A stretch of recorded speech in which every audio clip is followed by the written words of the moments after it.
Hey everybody, welcome to another video of reselling history. We got an interesting video today. I'm going to be going through this big box of Militaria. A lot of it's from World War II, and I paid $100 for this box, and it came with a lot of pins and medals and insignia. And there's a few pretty neat finds in here. I think will interest all of you. And at the end of the video too, I want to show a really unique World War II relic that I have. And I want to talk about a very special person I met a few days ago. So let's get looking through this box and see what we can find. So I paid $100 for this box of insignia. Some of it is from World War II and a lot of it is from like the 1950s, 1960s era. And I think one of the most interesting finds is there is a bunch of these British regiment pins. Some of them are broken on the back, but there's really just a whole lot of these. A lot of these are going to date from the World War I era, maybe World War II. To be honest, I'm not really familiar with British militaria. I have looked up some of these pieces and they go for like maybe like $10 to $30 range. I guess it just depends on which regiment it's for. I think some are definitely more desirable than others. So that's a neat find, and there's a lot of them, so it may take a while to sell, but somebody will definitely be interested in these. All right, and next up there's a common theme with a lot of the stuff in here. And that is that many of these military pins are foreign, and the vast majority of them are actually paratrooper related. So whoever had these like collected paratrooper insignia.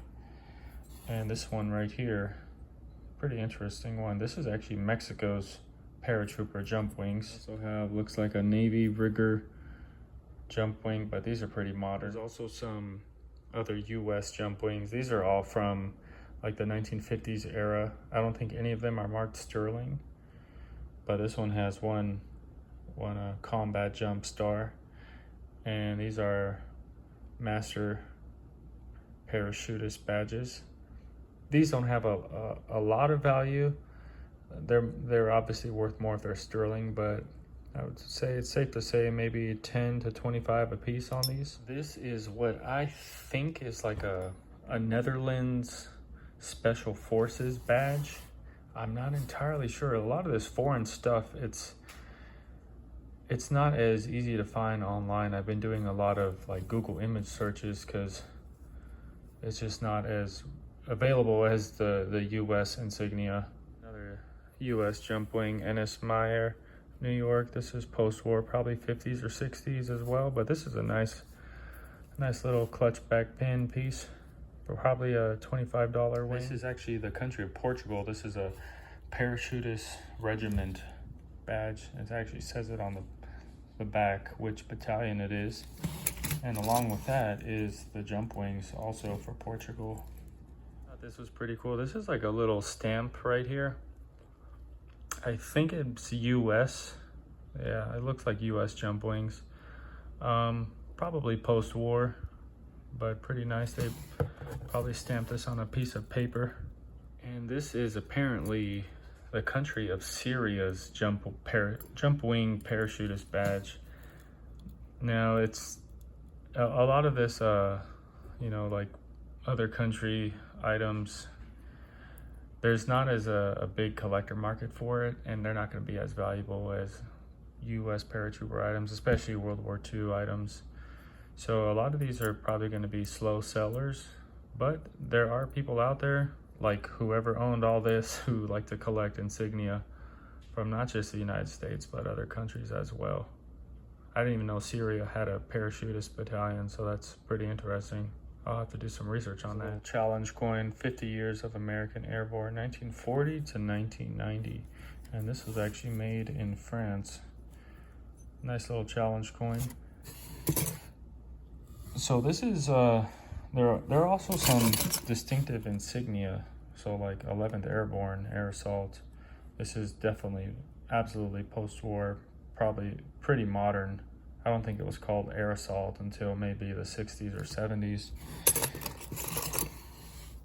We have a 17th Airborne distinctive insignia pin.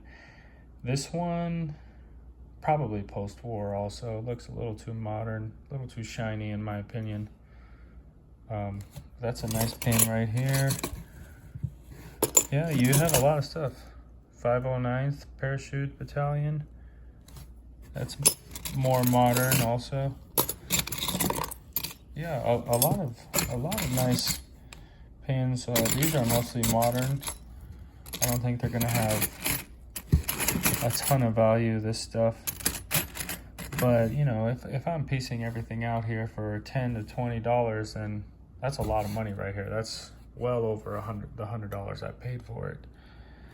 But yeah, nothing crazy value in here. But I do have this envelope right here where I put the possible more valuable items. So let's look through that one too. So I forgot to mention, it came with this patch right here, Parachute Regiment for Britain. This is probably post-war. It looks too modern in my opinion. Here are the other items from the envelope here. I put these aside because I think they have a little more value than the other ones. So you have a Royal Canadian Air Force cap badge. I think this is warrant officer. It still has some of the felt for the crown right there. But this is definitely from World War II. Probably maybe $30 to $40. More airborne insignia. Now this one, I think this may be World War II era. It does seem a little bit older, as does this airborne command. You see it has the enamel just looks kind of worn and maybe a little patina to it. The back is a little aged also, so that could be World War II. There's a Allied Airborne. This one might be World War II also, maybe a little bit post-war. But these are all probably $20 to $30 each. And then we also have some British Airborne cap value with these, probably $20 a piece maybe. And these, I do think these are from World War II, from other ones I've seen online. Like I said, I don't know a whole lot about the British stuff. I'm still learning a lot about it. So if you guys can tell me, is there any way to tell for sure if these are from World War II? Should they have any hallmarks on the back? Let me know in the comments. U.S. Army Air Force, I think this is a Air Transport Command pin. This is marked Gemsco, and a lot of this stuff, whoever had it, they wrote marker on it. I'm sure it can be taken off with maybe some rubbing alcohol, but somebody had a not so bright idea to do that. Interesting. I think these are British Special Air Service wings, probably post-war 1950s. And I have tried to research this. I'm not too sure. It's some sort of World War II glider commemorative badge. I think they might have been issued post-war. You also have a World War II parachutist button for his uniform. Apparently this is kind of a rare badge right here. This is a post-war, probably 1950s Navy rigger badge, and it's marked Gemsco on the back. Have never seen one of these. I did a little research, and apparently they don't come up too often. Probably a World War II parachutist collar disc. Now, it doesn't have the actual disc, it just has a little parachute screw, which would screw into it.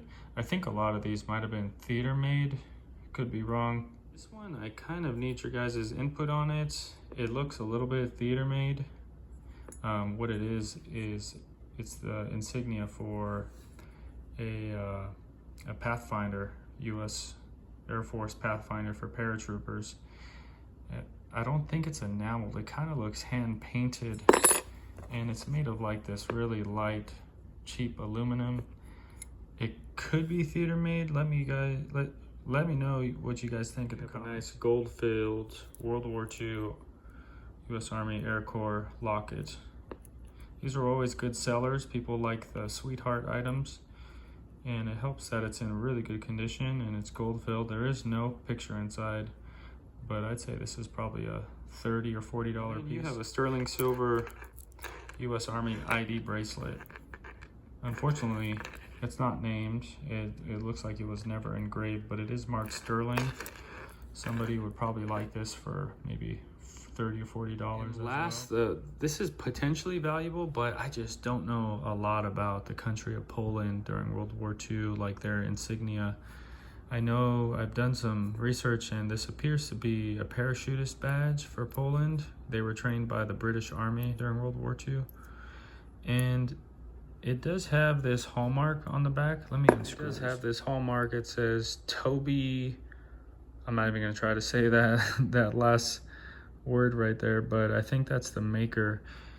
And apparently these are extremely rare, and when they do come up, they sell for more than $500 on the market. Now, that being said, I did see that there tend to be a lot of reproductions of these. So what do you guys think? Is this a reproduction? Would there be more hallmarks like on the bottom here or on the wings? Any other wording or hallmarks to determine like what year it was made or who made it exactly? Let me know in the comments if you think this is a reproduction or if it's maybe original but post-war. All right, you guys, so yeah, that was a $100 box. There's actually one more item coming in the mail. It's just a little pilot propeller bracelet, sweetheart bracelet, and the guy forgot to put it in the box, but he's sending it to me, so that's gonna add more value. But yeah, I paid $100. I think I should have no problem getting like $300 out of all this. Might be slow sellers, but it's worth it. Now, let me show you one last special item that I recently got signed the other day. Yes, signed by somebody. All right, you guys, I got something really special here that I'm actually not selling this. This is something I'm gonna be holding on to for a while. So one of my New Year's resolutions this year was to meet a World War II veteran before it's too late. I live in Arizona, and I did some research. I saw a couple of news specials recently about a 99-year-old 82nd Airborne veteran who lives about an hour and a half away from me. You recently had the 80th anniversary of D-Day, and he actually, this veteran, he made it to the D-Day ceremony. So I waited to get in contact with his party through the internet until like all that was done and he can come home and rest. But basically what happened, I got in contact, and his neighbor I was in contact with, and his neighbor told me I can come down to the bar where he drinks at every day at 2 p.m. He goes to this bar in his community, and the gentleman's name is Sgt George Cross, who served in the 82nd Airborne. He was 17 when he enlisted in the Army, straight out of high school. He immediately started training to be a U.S. paratrooper, and he actually dropped on D-Day. He was 19 years old when he dropped on D-Day. And man, this guy, I wish I could have recorded it, but I'm glad I didn't, because he told me he's been interviewed hundreds of times and he's kind of tired of it. But a couple of the stories that stood out to me was he told me when he did drop on D-Day around 11 p.m.,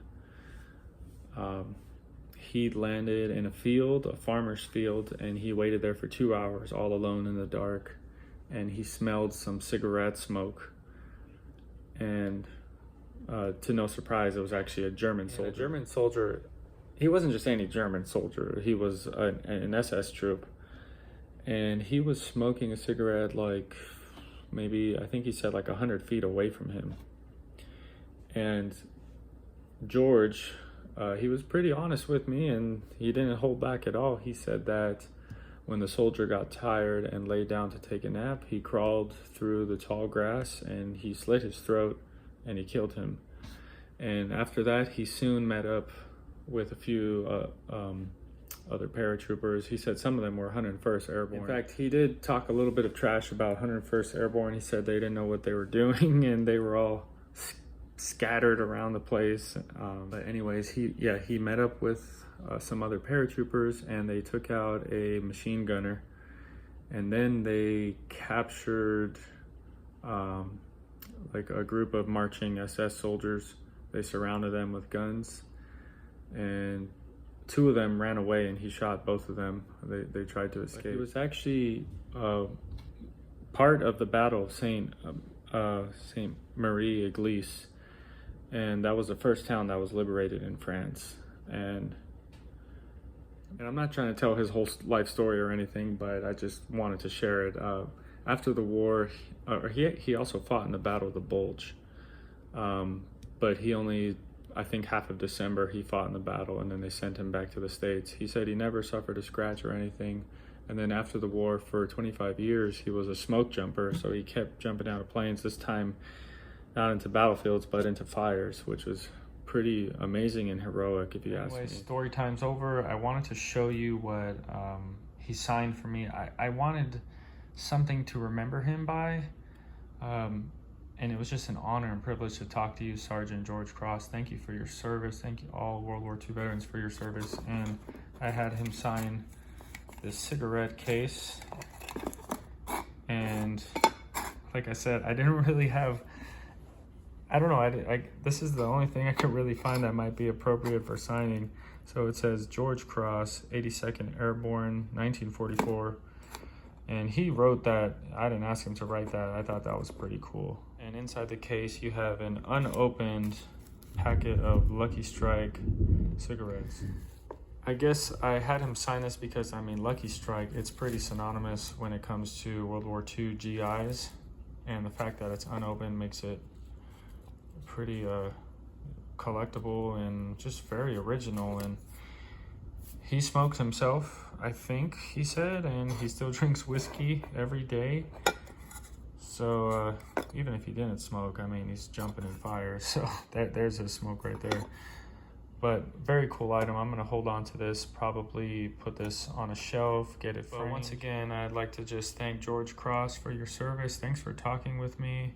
And thank you to all my viewers for watching this video. I hope you enjoyed these cool finds and this cool story. Please don't hesitate to subscribe, like the video, comment. If I got anything wrong talking about anything, let me know. I love learning about history, so we'll have another video coming up soon. Thanks for watching Reselling History. Take care.